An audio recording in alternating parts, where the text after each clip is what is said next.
Livro de Juízes, capítulo 21. Os israelitas haviam jurado em Mispá: jamais entregaremos nossas filhas em casamento a homens da tribo de Benjamim.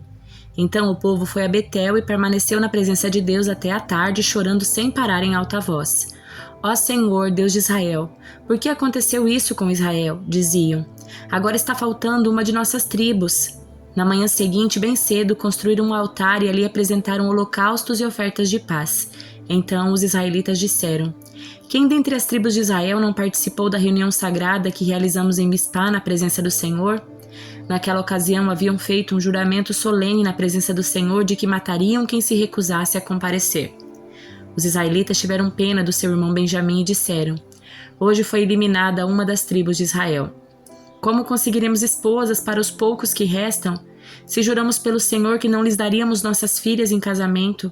Então perguntaram: quem dentre as tribos de Israel não compareceu conosco a Mispá quando nos reunimos na presença do Senhor? E descobriram que ninguém de Jabes de Gileade havia participado da reunião sagrada. Ao contarem o povo, verificaram que ninguém de Jabes de Gileade estava presente. Então a comunidade enviou 12.000 de seus melhores guerreiros a Jabes de Gileade com ordens para matar seus habitantes, incluindo mulheres e crianças. É isso que vocês devem fazer, disseram. Destruam completamente todos os homens e também todas as mulheres que não forem virgens. Entre os habitantes de Jabes de Gileade encontraram 400 moças que nunca haviam se deitado com um homem e as levaram para o acampamento em Siló, na terra de Canaã. Toda a comunidade enviou uma delegação de paz aos homens restantes de Benjamim que estavam na rocha de Rimom. Os homens de Benjamim voltaram e receberam como esposas as 400 mulheres de Jabes de Gileade que tinham sido poupadas, mas não havia mulheres em número suficiente para todos eles. O povo teve pena de Benjamim, pois o Senhor havia aberto uma lacuna entre as tribos de Israel. Então, os líderes da comunidade perguntaram: como conseguiremos esposas para os poucos homens que restam, uma vez que as mulheres da tribo de Benjamim foram mortas? Os sobreviventes precisam ter herdeiros para que não seja eliminada uma tribo inteira de Israel. Contudo, não podemos lhe dar nossas filhas em casamento, pois juramos solenemente que quem o fizer ficará sob a maldição de Deus.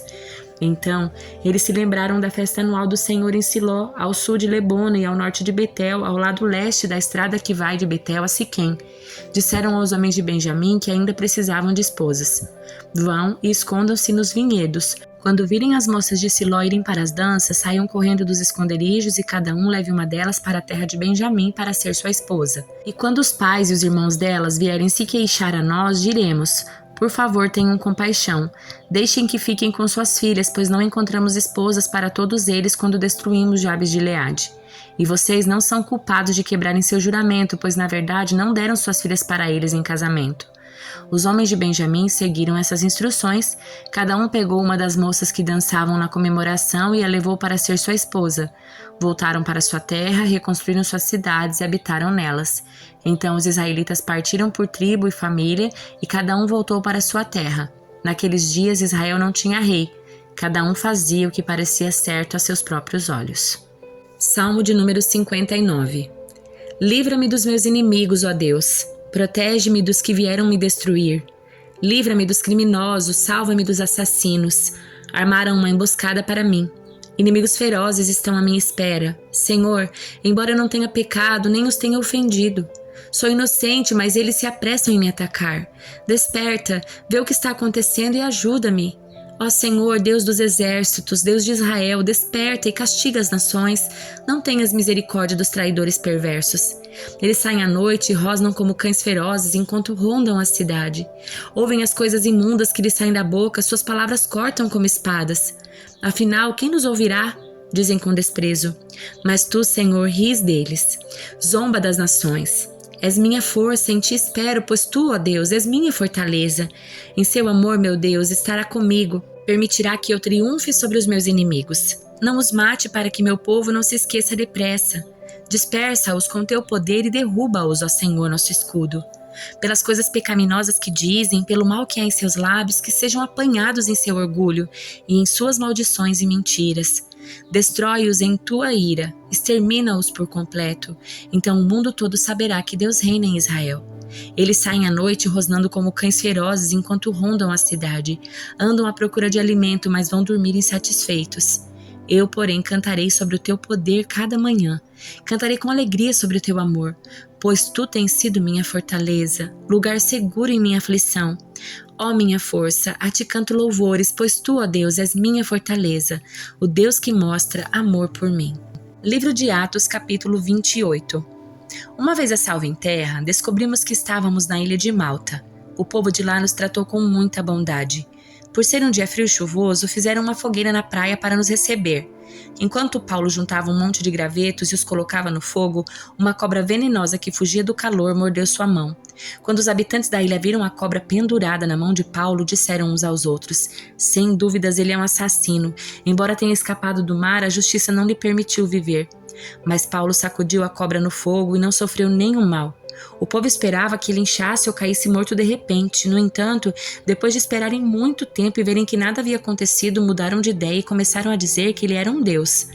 Perto da praia havia uma propriedade pertencente a Públio, a principal autoridade da ilha. Por 3 dias ele nos hospedou e nos tratou com bondade.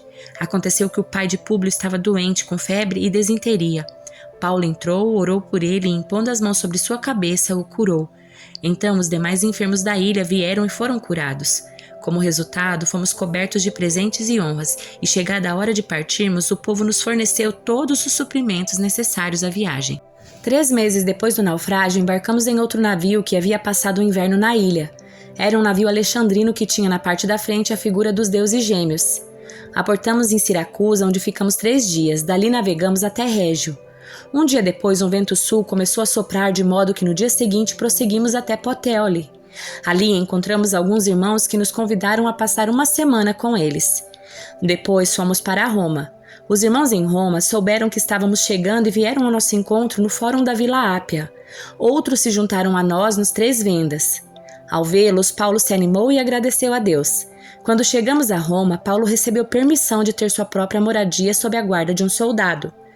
3 dias depois de chegar, Paulo convocou os líderes judeus locais e lhes disse: Irmãos, embora eu não tenha feito nada contra nosso povo nem contra os costumes de nossos antepassados, eu fui preso em Jerusalém e entregue ao governo romano. Os romanos me interrogaram e queriam me soltar, pois não encontraram motivo para me condenar à morte. Mas quando os líderes judeus protestaram contra a decisão, considerei necessário apelar a César, embora não tivesse acusação alguma contra meu próprio povo.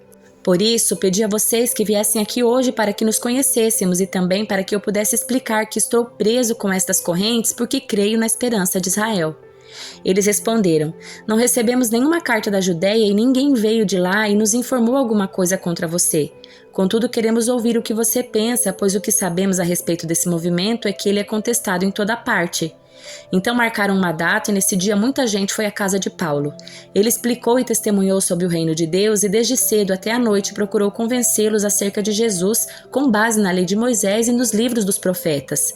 Alguns foram convencidos pelas coisas que ele disse, mas outros não creram.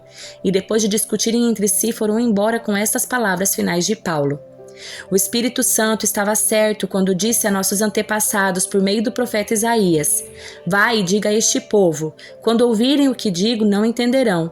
Quando virem o que faço, não compreenderão, pois o coração deste povo está endurecido. Ouvem com dificuldade, têm os olhos fechados, de modo que os seus olhos não veem e seus ouvidos não ouvem, e o seu coração não entende, e não se voltam para mim, nem permitem que eu os cure. Portanto, quero que saibam que esta salvação vinda de Deus também foi oferecida aos gentios, e eles a aceitarão. Depois de ele ter dito estas palavras, os judeus partiram em grande desacordo uns com os outros.